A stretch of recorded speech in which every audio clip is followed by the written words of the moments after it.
नमस्कार दोस्तों, आप सभी का मेरे चैनल पर हार्दिक स्वागत है।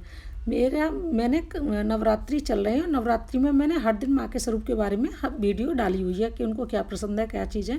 तो आप मेरे चैनल पर जाकर और सारी वीडियो देख सकते हैं। और आज दशहरा है तो मैं आपके दशहरा के बारे में बताती हूँ कि दशहरा क्यों मनाया जाता है, इसके पीछे कौन कौन सी कहानी प्रचलित है।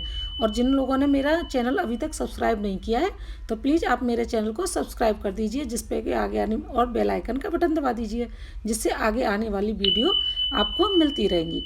तो हिंदू धर्म में दशहरा का खास महत्व है। आपने देखा होगा अश्विन मास के शुक्ल पक्ष की दशमी को हम विजयादशमी को त्यौहार मनाते हैं। दशहरा शब्द की उत्पत्ति दशहर से हुई थी, जिसका अर्थ है 10 बुराई से छुटकारा पाना।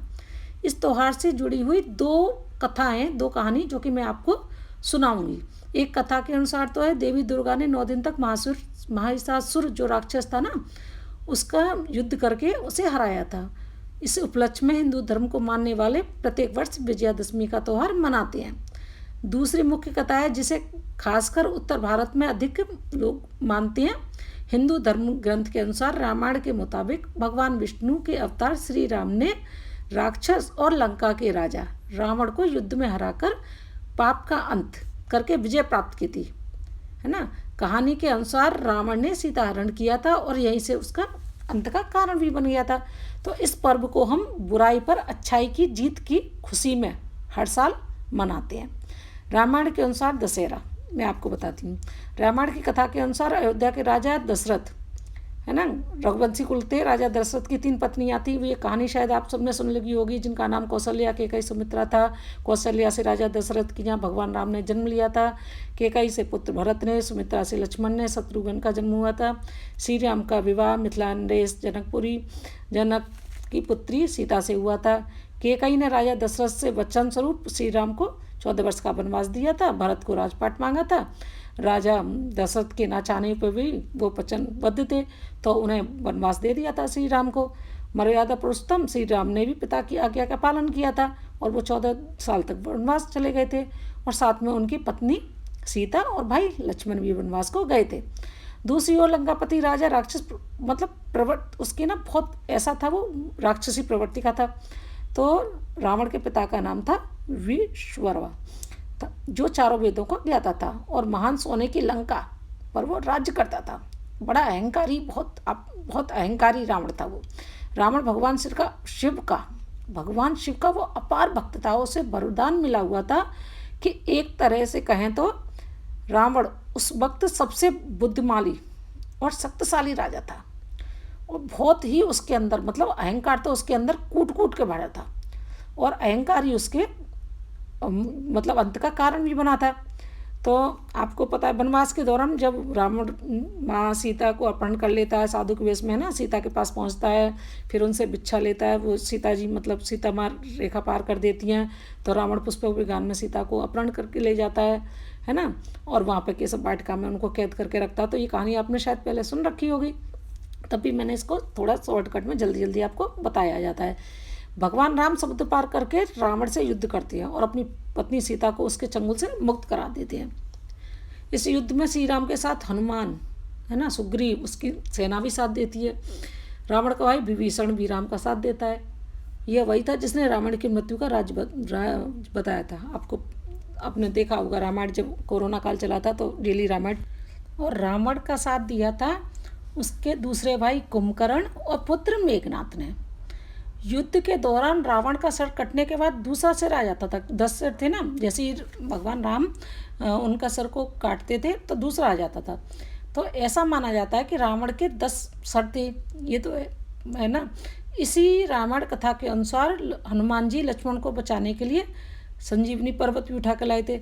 भगवान राम और रावण के मध्य बहुत दिन तक युद्ध चला था और अंत में इस युद्ध में रावण का संहार रावण का वो हुआ था। श्री राम ने विजय प्राप्त की थी।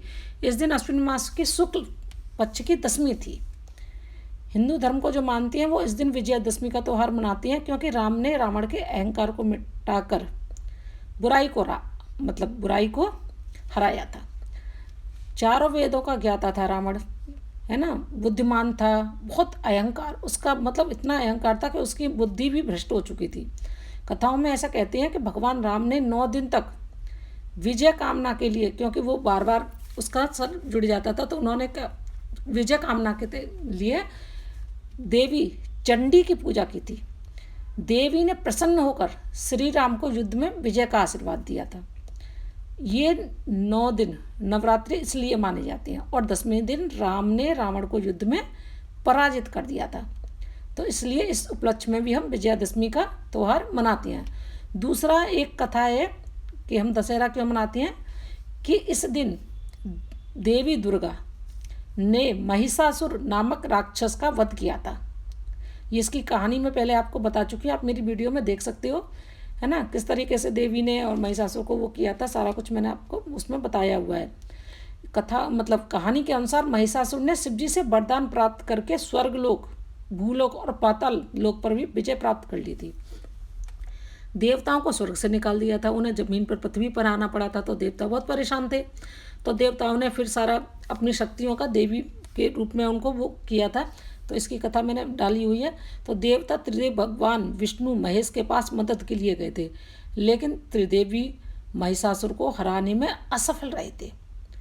तब त्रिदेव ने अपनी शक्ति से देवी दुर्गा को उत्पन्न किया था, और सारे देवताओं ने और उन्होंने सबने अपने अस्त्र जितने भी थे सब उनको दे दिए थे। कहानी में है कि महिषासुर देवी दुर्गा पर मोहित हो गया था, और उसने देवी दुर्गा को विवाह का प्रस्ताव भी दिया था। तो देवी दुर्गा ने विवाह के लिए एक शर्त रखी थी कि यदि वह उन्हें युद्ध में हरा देगा तो वह विवाह महिषासुर के साथ कर लेंगी। देवी दुर्गा और महिषासुर के बीच 9 दिनों तक युद्ध चला था। इस युद्ध में 9वें दिन देवी दुर्गा ने महिषासुर का वध करके विजय प्राप्त कर ली थी। इसलिए 9 दिन तक नवरात्रि का त्यौहार चलता है और दुर्गा पूजा की जाती है। 10वें दिन उत्सव मनाया जाता है। भारत के बंगाल, असम, बहुत सारे राज्यों में अपने अपने उसके अनुसार पूरा इस कथा के अनुसार विजयदशमी मनाई जाती है। दशहरा के दिन रावण, कुंभकर्ण, मेघनाद के पुतलों को भी आपने देखा होगा कि जलाया जाता है। भारत में कई जगहों पर 9 दिन तक रामलीला भी होती है, पूरी रामलीला, और 10वें दिन श्री राम की रथ यात्रा निकालते हैं, है ना, राम युद्ध करके वो उनको विजय प्राप्त हुई थी। दशहरा को शक्ति का पर्व भी कहते हैं। तो दशहरा मतलब इसको मनाने का सबसे बड़ा रीज़न यही है। बहुत सारी कथा इसमें प्रचलित है इसके बारे में, और मैंने आपको विजयदशमी के बारे में थोड़ी सी जानकारी दी है। और विजयदशमी का बच्चों को बड़ा इंतजार रहता है दशहरा पर। भारत मतलब ये है ना, भारत में नहीं, विदेशों में भी, अन्य देशों में भी बड़ी धूमधाम से मनाया जाता है। सब जगहों पर मेला लगता है, बच्चों को खाने पीने की चीज़ें मिलती हैं, है ना, बच्चे बड़े खुश होते हैं। और बहुत जगह मतलब रामलीला का आयोजन होता है, और रावण को मनाते हैं, उसके 10 डेट दशहरा के दिन रामलीला का आयोजन बहुत धूमधाम से करते हैं। इस दिन मतलब रामलीला का आयोजन करते हैं ना, तो रावण, कुंभकर्ण, मेघनाद सबके पुतले बनाते हैं, और फिर उनको पुतलों को बना के जलाया जाता है। और रावण के तो 10 पुतले बनाते हैं। भगवान श्री राम के हाथों मतलब भगवान जो श्री राम थे उनके हाथों से पुतलों में अग्नि लगवाई जाती है। सबसे पहले तो कुंभकर्ण का पुतला जलाया जाता है, उसके बाद मेघनाद के पुतले में आग लगाई जाती है, और आखिर में रावण के पुतले को जलाते हैं। इसे देखने के लिए बहुत सारे लोग यहाँ पे इकट्ठे होते हैं। बहुत मतलब बड़ा मेला लगता है। दशहरा का पर्व बहुत ही आपने देखा होगा प्रचलित है, बहुत ज़्यादा ही हम लोग दशहरा मनाते हैं। तो इस तरीके से दशहरा के बारे में मैंने आपको जानकारी दी है। और इसके बारे में और मैं आपको थोड़ा सा और बताती हूँ कि एक तो ये इसमें मैंने आपको बताया कि इसलिए दशहरा का पूजन करते हैं। और आज के ही दिन द्वापर युग में अर्जुन ने कौरवों की सेना के ऊपर सम्मोहक अस्त्र का प्रयोग किया था, जिससे उनकी लाखों की सेना मूर्छित हो गई थी। अर्जुन ने अकेले यह दिखा दिया कि वह स्वयं कौरवों की पूरी सेना के लिए पर्याप्त है। तो इसलिए भी एक कहानी प्रचलित है कि इसलिए भी दशहरा मनाया जाता है। दक्षिण भारत में इन दिनों माँ आदिशक्ति को 3 रूपों में पूजा की जाती है। सर्वप्रथम माँ दुर्गा की शक्ति का प्रतीक है, फिर माँ लक्ष्मी जी जो कि धन वैभव का प्रतीक है, और अंत में माँ सरस्वती जो कि विद्या और संगीत का प्रतीक है। इन दिनों दक्षिण भारत के सभी मंदिरों को सजाकर माता रानी की आराधना की जाती है। दशहरा पर्व बुराई पर अच्छाई का प्रतीक है, इसलिए इस दिन लोग शस्त्र की पूजा भी करते हैं। इस दिन मतलब शस्त्रों को तिलक लगा के उन्हें नमस्कार करती हैं। इसके साथ उनकी वाहन पूजा ये सारा करा जाता है। तो ये मेरी एक दशहरा की कहानी है। Thank you for watching. आपको मेरा चैनल पसंद आया? थैंक